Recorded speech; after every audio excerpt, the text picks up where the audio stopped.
Hello everyone and welcome to today's webinar.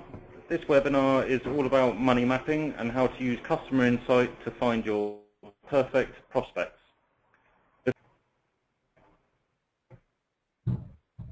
So my name's Anthony Bossibol. I'm the marketing manager for the Blue Group. Now the Blue Group is a coalition of two marketing solutions providers, and Blue Sheep are one of those companies. With me today is a colleague, Ben Knight. I'm the Information Services Manager, so I run the sales team here at Blue Sheep, and that's the team that deploys and plays with the money maps.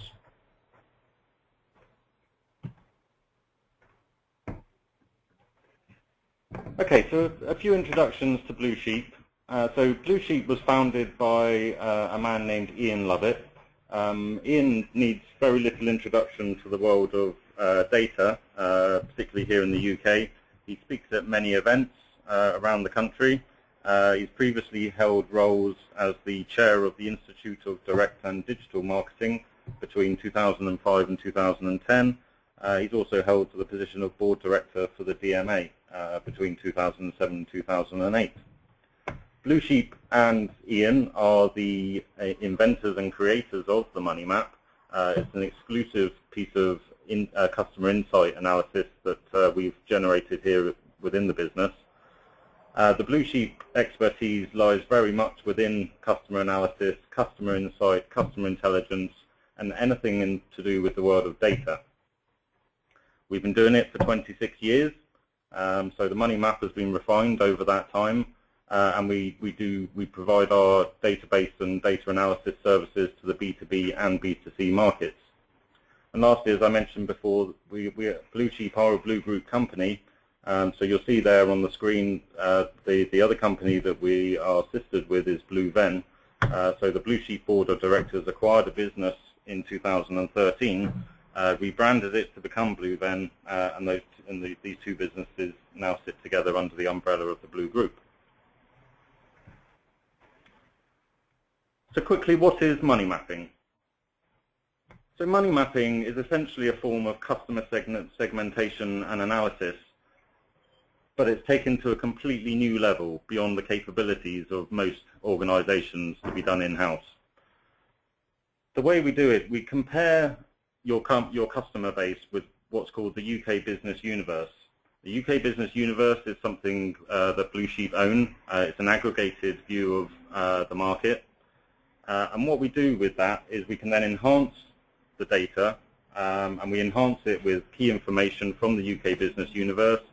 We can look at penetration across sectors, propensity analysis, and we're basically able to segment your customers into what we call treasures, avoids, promotions, and developments. It's all designed to give you a better ROI. I'm going to let Ben talk to you and let you know exactly what those four words mean. Hey, so the money map principle is based around the Pareto Principle, so that 80% of your revenue comes from 20% of your customers. So when you're looking at buying prospects, what people tend to do is they tend to look at the average sort of space of where their customers sit, and they buy prospects based on that. But as we know, there's a lot of marketeers that are listening in on this, what you'll find is that prospects will actually interact and respond differently to exactly the same campaign. So some of them will all have a low response rate, some will have high response rate, some won't buy at all. There'll be different levels of cost to acquiring different prospects.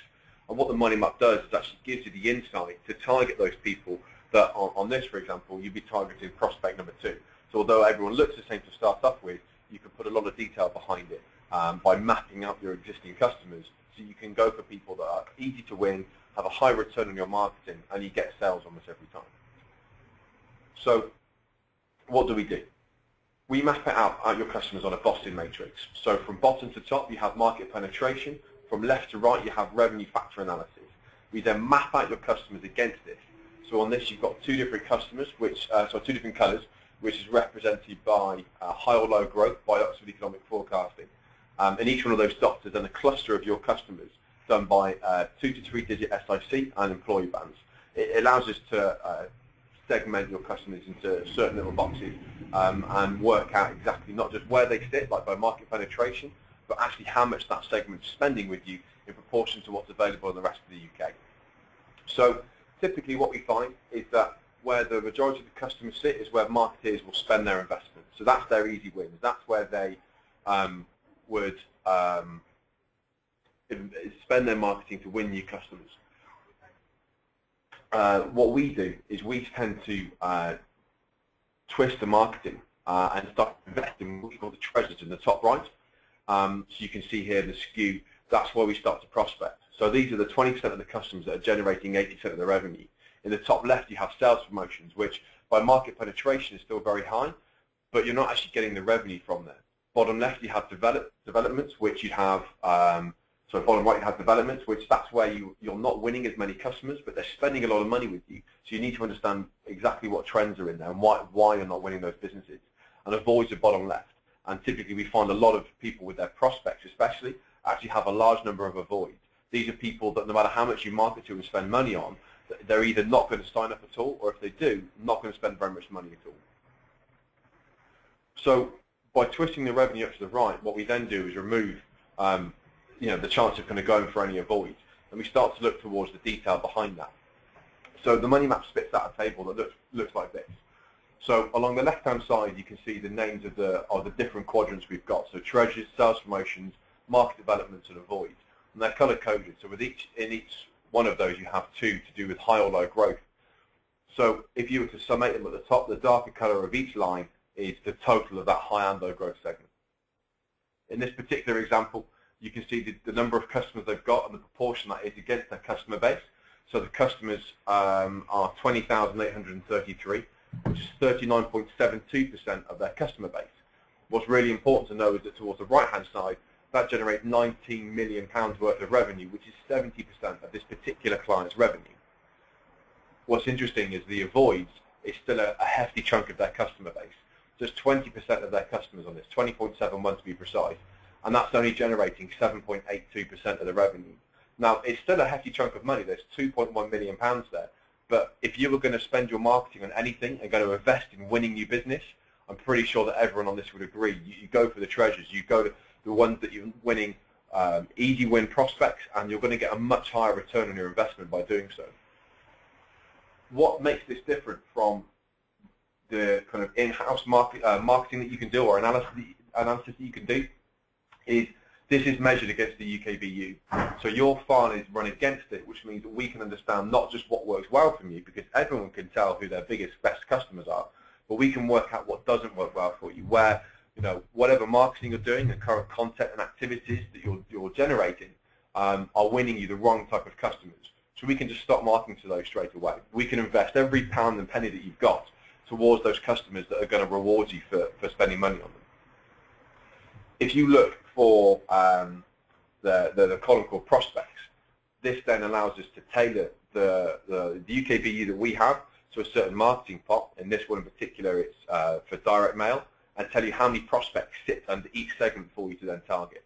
So treasures in this one, for example, are 256,000 records. So simply, if you were going to spend any money, you'd spend it out of that 256,000 record pot.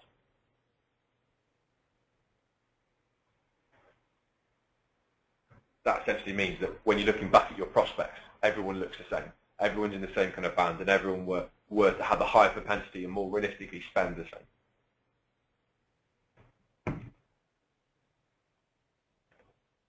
So how do you money map? So the first thing you do is we need to look at your data. So you need to pull out all of your customer data, and what we do is we match it and enhance it against our UKBU. So as long as you have things like the company name, address, and telephone number, we can add on all the information that you need to do. We then map it by market penetration factor and revenue factor analysis. So that means that one of the things we'd need to have as an attribute in your data would be your customer spend with you. We then build the segments from the clusters of customers. So once we can see the customers, we then band them into certain groups. We run them against 2,500 different cells and then be able to map them out. That aggregate is really important. Those clusters then allow us to box them up and on the Boston matrix, allow us to find you what your actual treasures are, not just based on the volume of customers you've got, but actually what percentage of the market you have and where they sit.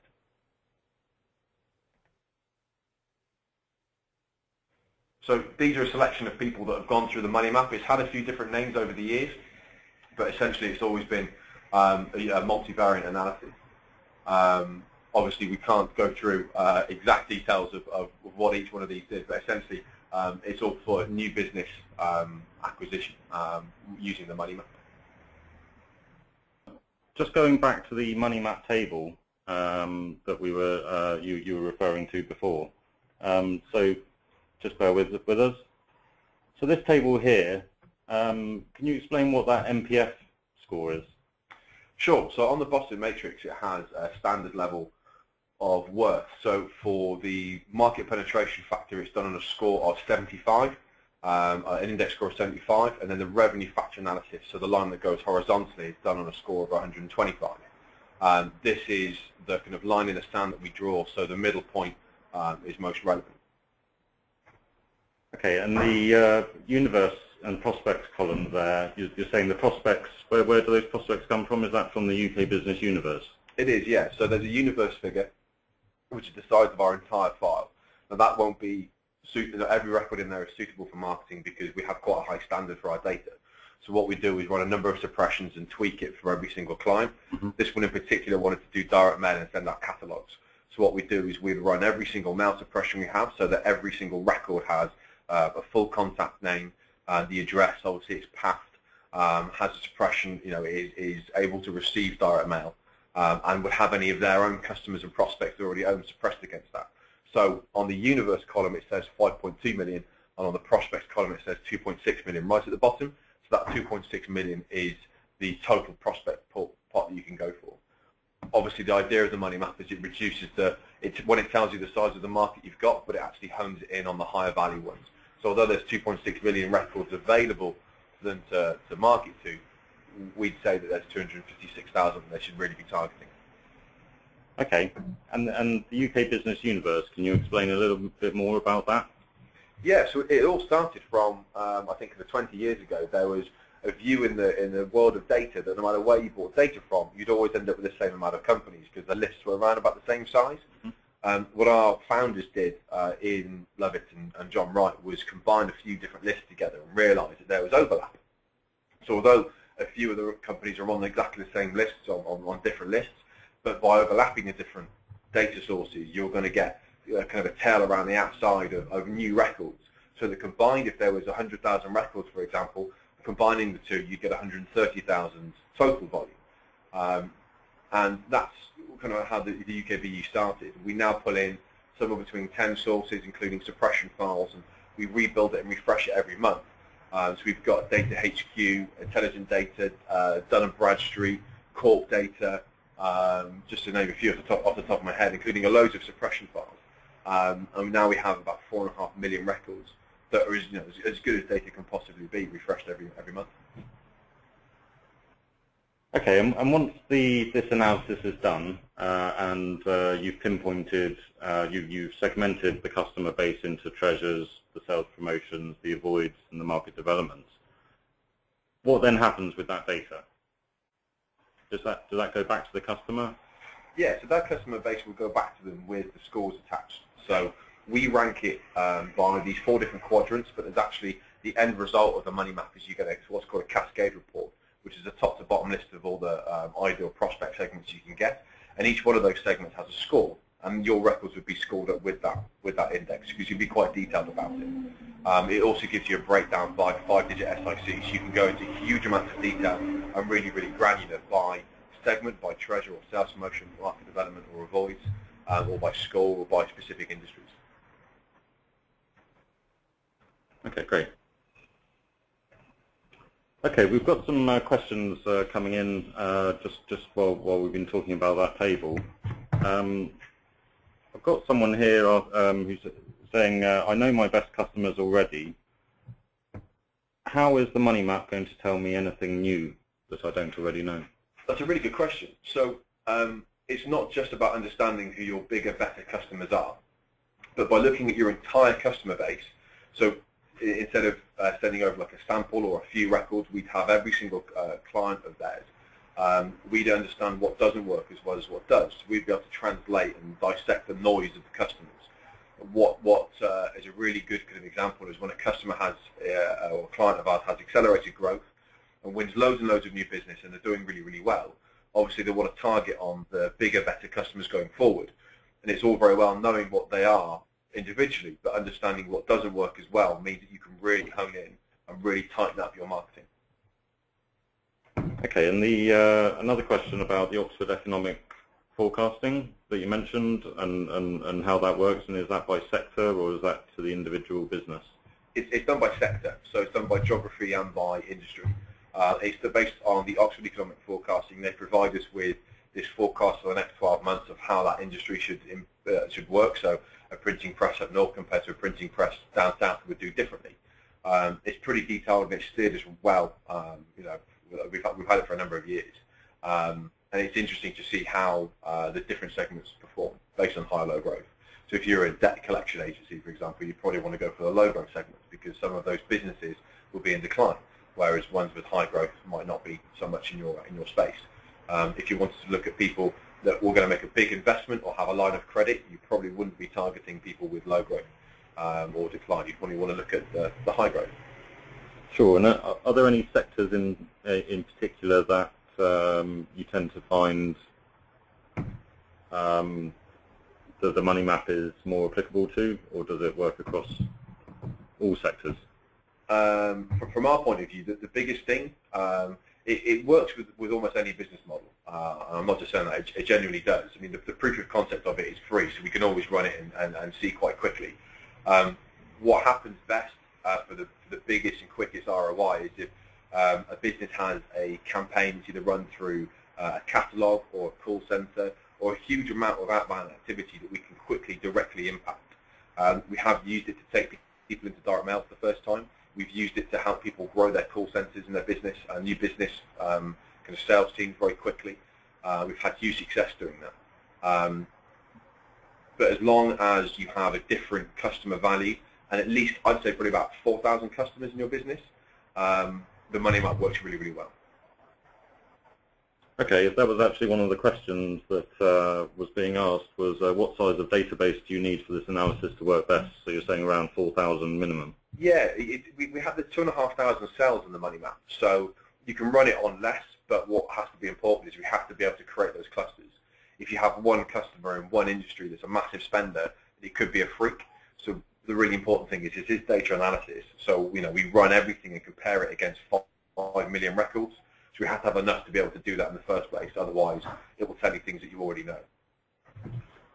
Okay, and someone saying here that from the Boston Matrix scatter graph that we looked at, how can you see who those treasures are?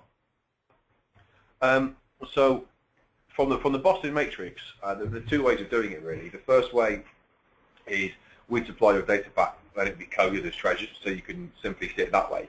Another way would be to use our Money Map Interactive, which I don't think we've got to show you today, but essentially we run the software, so the segmentation through Tableau, and you're able to see each segment by size of revenue and go into each cluster of customers and see which ones they actually represent.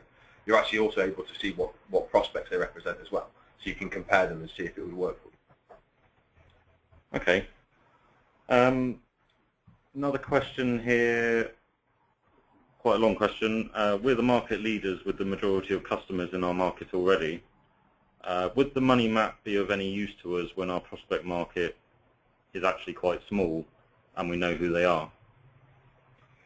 Yeah, it would make a big difference. So if you had your client base, so imagine if it's a big company, you've probably got different ways and routes to get into a business. You might have direct mail or email, you might have a telephone team, you might even have a direct sales team that go out on the road. You probably wouldn't be sending your direct sales team and a catalogue to people that were avoids. You'd want to send them and prioritize them to treasures. The money map also allows you to do it by geography, so you can actually plan your field sales team to what the money map shows you. You can start to pull back on activity that would cost you a lot of money to win avoids. By segmenting it up by worth, actually you can refine your marketing and sales activity a considerable amount. Okay, just carrying on with questions. I've got one here. So this is someone who's familiar with our sister company, Blue Ven, asking if there's any plan for this to be integrated with the Blue Ven Blue Analyzer.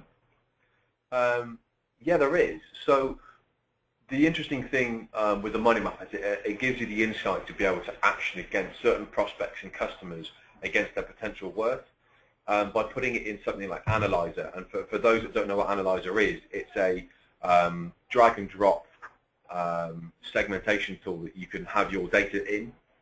So it sits on top of either a single customer view or a database you'd hold, or we can actually put your money map prospects in there.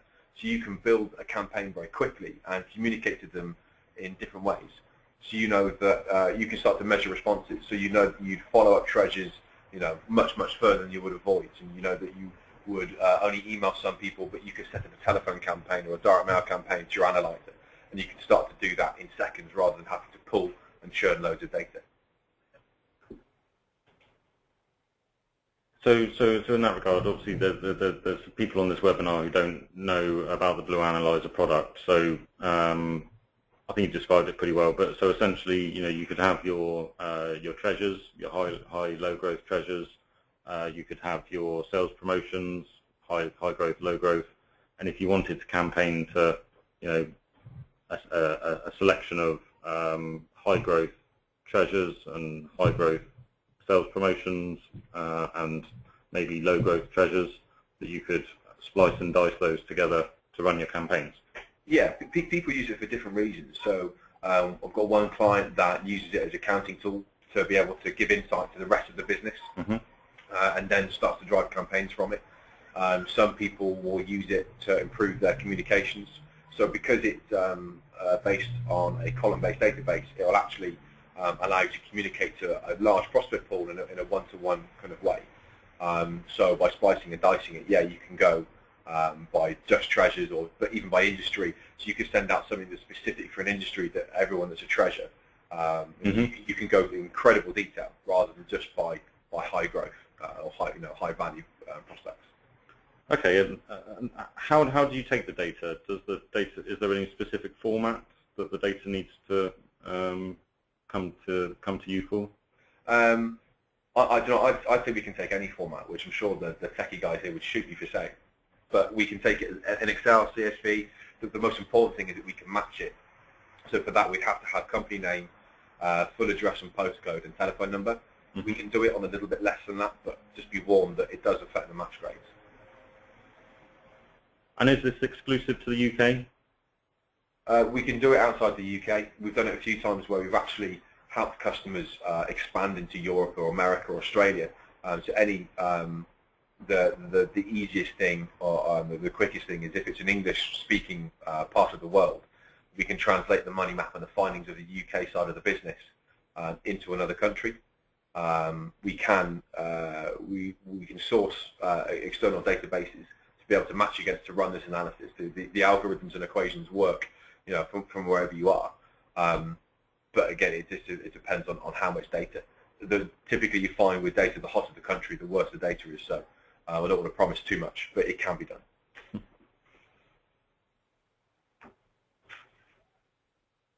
Okay, and how long does a money map process take? Typically, it takes about 5 working days. That does solely depend on the quality of the data that we get. The money map's also a template. So we saw the big table there, near the beginning, where it shows you the different segments and volumes of customers, the revenue, and how many prospects there are.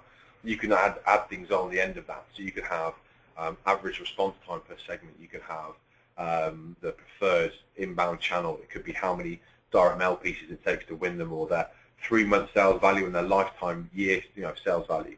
So that frame can be built up, and obviously that takes a little bit longer. But on the whole, it's about 5 working days. Okay, and when do clients typically start to see an ROI? Purely dependent on their marketing. But we've had, if they've got big direct mail pieces or telephone campaigns, straight away. As soon as they run it, if you imagine your, to be really blunt about it, if people are buying prospect lists or have a large database, and it's not as targeted as what the money map can do because it's measured against revenue as well as market penetration, you'll have an uplift straight away, because the first campaign you'll do will be based on prospects that are bigger, better. Your response rate should go up, and the sales value will go up as well. Okay, and this is a question we often get, but is the money map workable in a B2C sales environment as well as B2B? It is, yeah. It is workable. The only thing I'd say is you have to have quite a sizable database to be able to do it on, because instead of comparing to 5 million, you're actually comparing to 36 million, I think we hold on the consumer database. So if you don't have enough, it will just tell you that your best prospects are left-handed and 28, rather than having enough demographics behind them to really build a complicated model. And for that, I'd say at least 50,000 records. 50,000 for B2C. Okay. Okay. Well, that's all the questions that I've had so far. What we'll do is we're going to be following up with everyone after the webinar to see what your thoughts were. Thank you for joining us, and we hope to see you again on future webinars.